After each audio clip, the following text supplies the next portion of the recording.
Well, thank you very much for having me. I really appreciate being here. My name is Ethan Austin. I'm the co-founder and president of a crowdfunding platform called GiveForward. We're the world's leading medical crowdfunding platform. And if you guys don't know, haven't heard of medical crowdfunding, we give people crowdfunding pages to raise money for their loved ones' out-of-pocket medical expenses. So if my buddy has cancer, I'd set up a page for him. People could contribute and let him know that he's not alone in fighting this cancer. Now, I'm going to talk a little bit about the trends we've seen. We launched in 2008. I'll talk a little bit about the trends we've seen in crowdfunding and medical crowdfunding, especially since we launched in 2008. That makes us a dinosaur.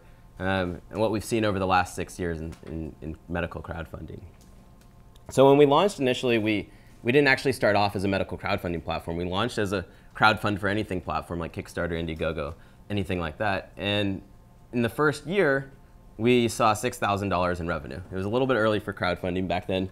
It wasn't even called crowdfunding. It was called peer-to-peer fundraising is what people were calling it back then.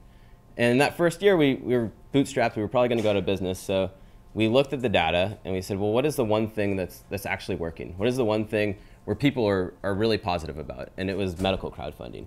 We're getting these incredible responses from people saying this is changing our lives. So we said, look, we don't have any money to run this. Let's scrap everything else and let's just focus on medical crowdfunding. And since then, in the past 6 years, we're just about to hit $100 million raised for families across America. Yeah.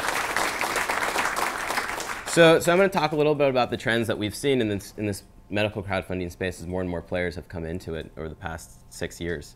Now I know there's a lot of professors here, and I wanted to say something smart to start with. So I found Mark Andreessen, one of the great venture capitalists, he said, software is eating the world. So if I was Mark Andreessen, I would say medical crowdfunding is eating the world. That was the smartest thing I could literally think of. So it all goes downhill from there, guys. That's if I was Mark Andreessen, I'd say that. But here's what I really do think. I think over the next 5 years, medical crowdfunding will become the single biggest vertical in all of crowdfunding. And I think this is based on the premise of 3 things. One, it's an insanely massive market. I mean, insanely massive market. 2, our healthcare system is shit, and it's trending shittier. You don't want to see, you want to see up and to the right normally, but with our healthcare system, it's not the direction we want to go in. And then medical crowdfunding, I'll talk a little bit about, has the ability to massively change people's lives in a positive way. So the first thing, the need for this, right? The massive market size. Each year, Americans spend $400 billion on out-of-pocket medical expenses. This is money beyond what their insurance covers, right? So just to put that into context, as we heard earlier, last year, the entire venture capital community invested $29 billion into new ventures, and that includes things like biotechnology, solar, a lot of high-cost ventures. Only about $8 billion went into software, right? So this is $400 billion. It's just absolutely massive. Now the second thing that's causing this is the very scientific, shitty healthcare system, right? It's very academic. And as you can see, like up and to the right is not where we want to go here. Over the last 10 years, healthcare costs have doubled. This index shows that the average family of 4 pays $20,000 a year for healthcare. And that's split with their employer. This is for the average family with a employer-paid PPO. So that's about, families are now paying, about the same price as you pay for a new Prius, or about 12 Bitcoins. And why is this happening? It's happening because insurance premiums are going up, and they're going up at a far faster rate than we're making, than our wages are going up. And so there's this huge gap, right? And what is the result of that gap? Well, the result is that bankruptcy, right? By the end of this presentation, 30 families will enter bankruptcy. 30 families will file for bankruptcy because of medical debt. It's the single biggest cause of bankruptcy in America. It causes 62% of bankruptcies. And of those 62% of bankruptcies caused by medical debt, 75% of those people had insurance, right? And that seems crazy. Like, how does that happen, right? It's because insurance doesn't cover travel expenses to and from treatment. Doesn't cover the extra meals you have to get when you're eating out because you're going to and from treatment. Doesn't cover lost wages when you have to take off work or your spouse has to take off work to care for you. All these little things add up. And I can give you a real world example. I got this thing right here. Playing basketball a few weeks ago, I tore my Achilles tendon. And it's not a very serious injury, but when you think about this injury, I used to take public transportation to work. And who do you think in all the healthcare system, all the players in the space, really benefits the most from my injury? Uber. Or as I've started calling them, Fuber, right? Which stands for Fantastic Uber. This was in the first 30 days after my injury, I spent $493 on Uber, and these weren't black cars. This isn't me riding around with a monocle and a top hat in the black car. This is taxis. And these are out-of-pocket costs that are not going to be covered by my insurance, right? And so here's the first month after this injury, I had $2,300 in out-of-pocket expenses that I had to pay. And that might not seem like a ton, but for the average American family makes $53,000 a year. Right, $53,000, $2,000 is a significant strain for them. In fact, a couple years ago, Duke University did a study, and they said that 50% of Americans, families, 50% of Americans cannot come up with $2,000 in the event of a medical or financial emergency. Right, that's shocking. And when you think about that, this injury wasn't that serious. This is a torn Achilles tendon. What happens when that is cancer, right? The average cost of cancer every year for someone out-of-pocket expenses for someone with breast cancer is $8,500. So there's a huge gap between what their insurance is going to pay and what people actually owe. And so I call this the bankruptcy gap, right? And so these are the families every day using GiveForward.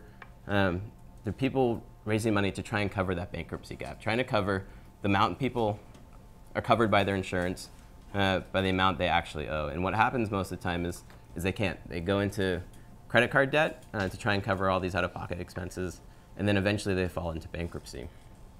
And so this is where we come in. This is where we help. We answer the question that everyone asks when a loved one gets sick: is what can I do to help?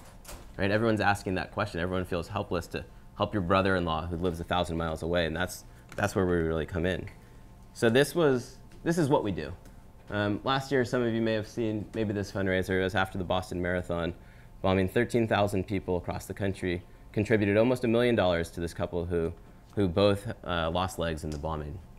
Really rallied the entire country around supporting Boston and really helping this country recover. But more importantly, than what we do, it's why we do it. Right? These three words are what we go to work every single day thinking to ourselves. This is why we go into work, to create unexpected joy for the families using GiveForward. And why we say unexpected joy is this is our mantra, this is what we believe in, but it was really just a codification of what we were seeing on the site and what our users were telling us day in and day out. And they'd say, I started this page for my friend, they didn't know about it or he didn't want it, they was embarrassed to accept money from people, and then they opened it up, and all of a sudden people were contributing from around the world, people hadn't talked to in years. Maybe my old buddy from college was contributing, and they weren't just contributing, but they were all leaving words of support. And they were saying, you're going to get through this. You're not alone. We love you. Right? My buddy, my friend, my brother went through this last year. Here's his number. Give him a call. And all of a sudden, these people who are going through something so entirely isolating, like cancer or an injury, a serious injury, are now enveloped in love by their friends and family. And that creates this unexpected joy. In an otherwise dark period in their life, this crowdfunding page becomes their savior. It becomes the thing that they're looking at every day to go to that says, this is what's giving me strength right now. And so here's an example. Right? This is more typical than the $1 million page. Is Dan Yarborough. He's 65 years old. He's a grandfather. He has insurance. He had kidney problems. He needed a transplant. His insurance company wasn't going to cover it. He needed $20,000 for the transplant. He didn't know what to do. His daughters decided to start a GiveForward page for him. And they didn't tell him about it. And they had to raise $20,000. About halfway through, they sent us an email. It said this. It said, when my sisters and I first started the GiveForward page for my dad, we didn't tell him or my mom for a couple weeks.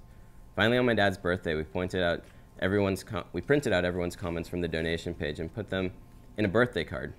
We wrote on the card, $9,700 and counting, and signed it, love your friends and family.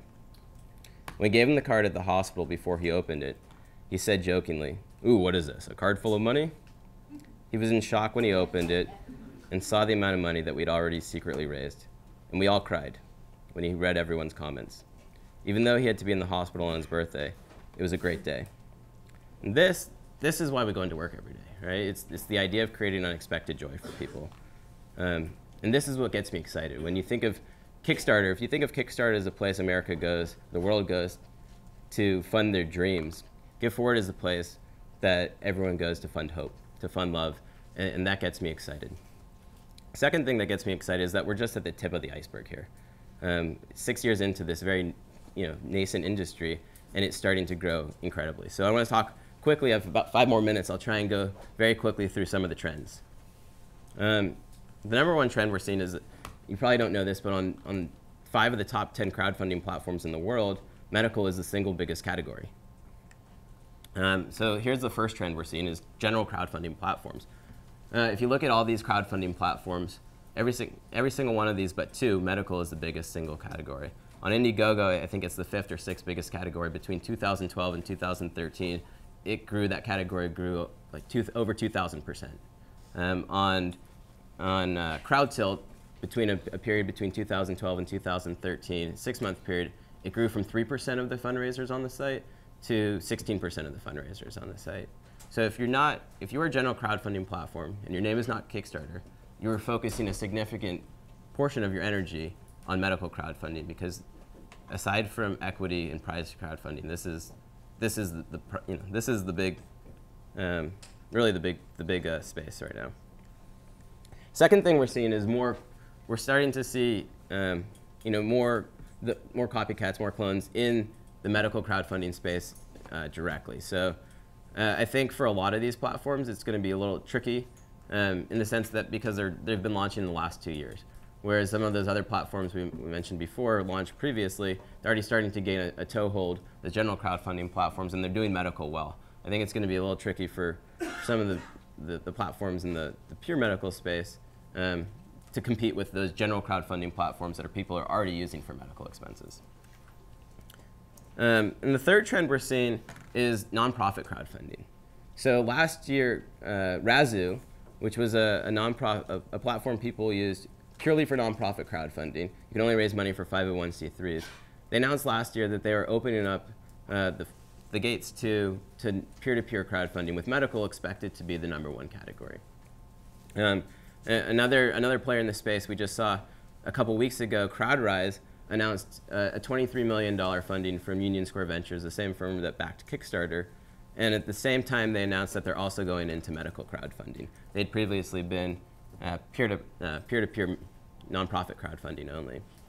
And I think, the reason for this is pretty simple. It's, my dad passed away from colon cancer when I was a kid 19 years ago. Today is actually his birthday. And if I wanted to give money to a colon cancer organization, I could do that. But I think it's a lot more powerful to say, colon cancer took my dad's life, but I'm going to go and GiveForward, and I'm going to give money to someone fighting colon cancer. I'm going to save that person's life. I'm going to help save that person's life, or I'm going to make their life easier. And I think that's a much more powerful statement. As Robert Wolf from CrowdRise recently said, charity doesn't mean raising money for charity. It can mean raising money for your friends who have medical needs. And I think people giving to people, that's the future. So thank you very much. It's the end, and I do love doing this.